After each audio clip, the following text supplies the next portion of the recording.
আজ আমরা একটা প্যাকেজ 520 টাকা দিয়ে নিলাম। তো অনেক সময় দেখা যাইতেছে আমরার পকেটে 520 টাকা থাকে না, আমরা রুজি রোজগার কম, আমি 300 টাকা রুজি করছি, ওখানে দেখা যাচ্ছে প্যাকেজটা নেওয়া আমার লাগে সম্ভব নয়।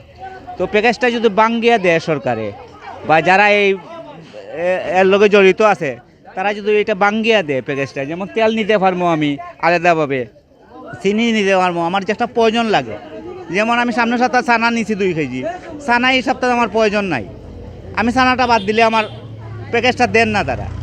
আমার যদি সুযোগ সুবিধা এরকম সুযোগ সুবিধা দেওয়া হয় তা আমার লাগেও ভালো হয়, তা আমার মতো যারা আছে সবার লাগে এটা ভালো হইবে।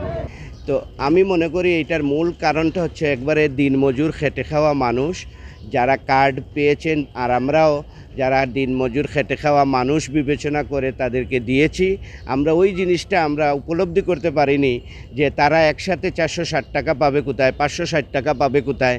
যদি এই টাকাটা যদি এই 3টি পণ্য কিনে টোটাল টাকা খরচ করে ফেলে, তাইলে তার দৈনন্দিন যে অন্যান্য যে খরচ এগুলা কুলাবে, যার কারণে এরা উৎসাহিত হচ্ছে না।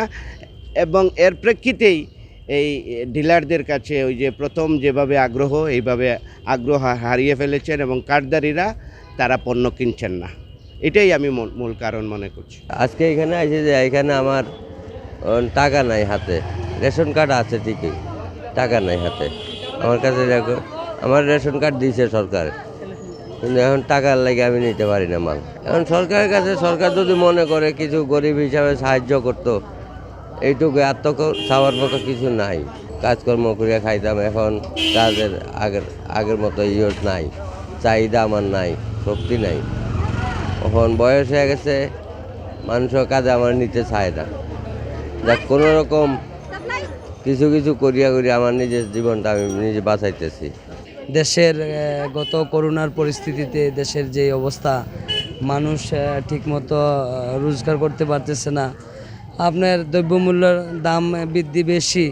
হঠাৎ করে মানুষকে যদি এরকমভাবে দেওয়া হয়, যদি ডালাওভাবে দেওয়া হইতো, তাহলে মনে করেন মানুষ তার ইনকামের ভিতরে মনে করেন 560 টাকার বাজার কিনতে পারতো। কিন্তু এখন দেখা গেছে তার ইনকামই 560 টাকা নাই, সে 560 টাকা নিয়ে লাইনে কীভাবে খারাপ হবে, যার কারণে মানুষ ফাঁকা আর কি। এখন মনে করেন আমরা যত সমস্যা থাক, আমরা তো এটা চালাইয়া যাইতেইব। ও প্রয়োজনে আর কি আমরা এটা যে কোনো উপায়ে যেমন রেন করে আনিও আমি জিনিসটা নেই, আর নাহলে এমনি কোনো ইয়া নাই। আমরা যদি মনে করেন আমরা তো ব্যবসায়ী কোনো ইয়া নাই, আমরা নিজের রথের কামাই মনে করেন। হ্যাঁ, মনে করেন একজন তো যদি রেন করেও আনিয়া জিনিসটা থইয়ে দেয়, পরিবর্তনে দিলাইলাম, আমার এটা বাঁচে গেলাম।